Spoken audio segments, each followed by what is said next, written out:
12ই ফেব্রুয়ারির নির্বাচনের পর দেশের রাজনীতিতে এখন অন্যতম আলোচনার বিষয় জাতীয় সংসদের উচ্চকক্ষ গঠন।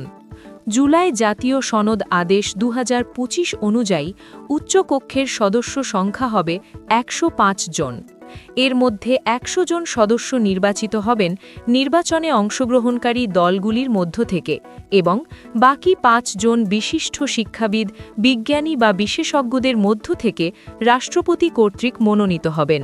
তবে এই উচ্চকক্ষ প্রাপ্ত ভোটের অনুপাতে নাকি প্রাপ্ত আসনের ভিত্তিতে গঠন করা হবে তা নিয়ে রাজনৈতিক মহলে বিতর্ক শুরু হয়েছে।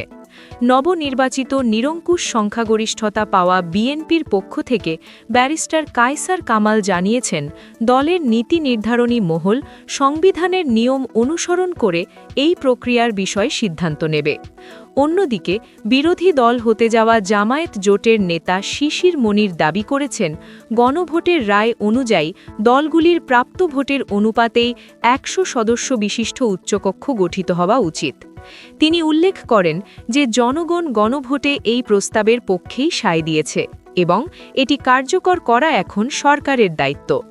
এদিকে নতুন সরকারের জবাবদিহিতা নিশ্চিত করতে 11 দলীয় বিরোধী জোট একটি ছায়া মন্ত্রিসভা গঠনের কথা বলেছে, যে সিদ্ধান্তকে বিএনপি সাধুবাদ জানিয়েছে।